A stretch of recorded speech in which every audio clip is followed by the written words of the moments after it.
my name is Alyssa. I'm with Brighten and Bless. I create digital resources for LDS primary music leaders.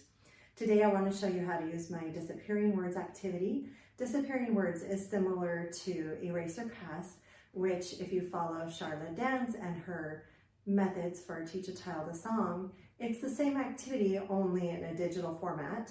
So you're not going to be using an eraser like you would on the board, you would just be using the computer.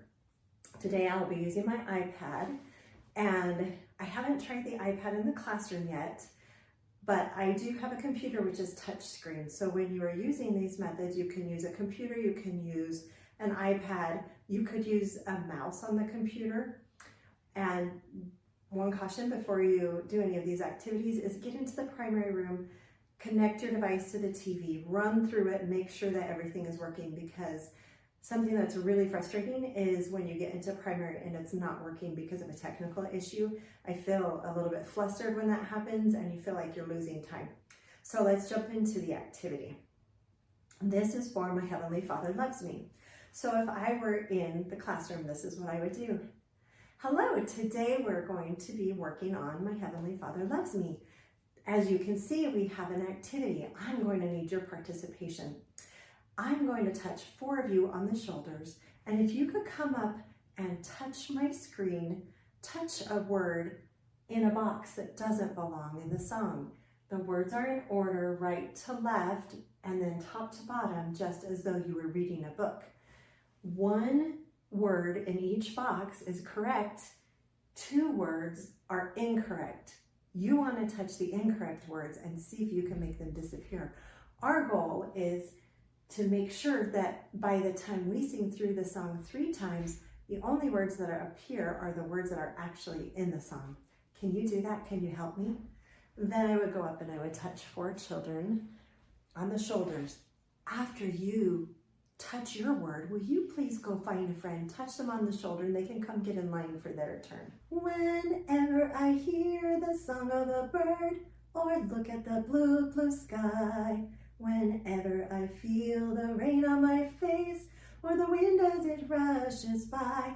Oh, did you guys see how she accidentally pushed the word wind? Watch what happens. That word is in the song. Watch what happens. Did you notice? It got a little bit bigger and it stayed there. Maybe that's a hint that that word stays in the song. Whenever I feel the rain on my face, or the wind as it rushes by, whenever I touch a velvet rose, or walk by a lilac tree, I'm glad that I live in this beautiful world Heavenly Father created for me. Let's keep going. That's the first time.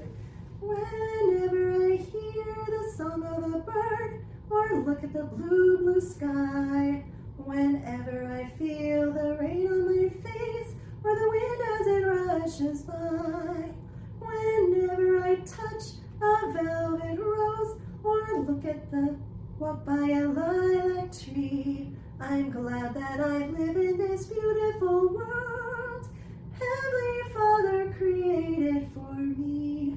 We're almost done. I think you guys are going to beat us.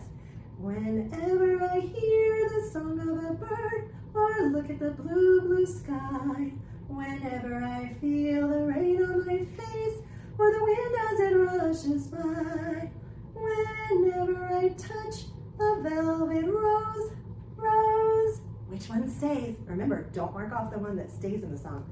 Whenever I touch a velvet rose, or walk by a lilac tree, I'm glad that I live in this beautiful world Heavenly Father created for me. You did so good.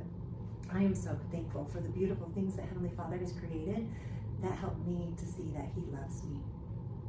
Okay, some of the things about this activity that you may want to keep in mind. Remember, as they touch the wrong one, it will stay there.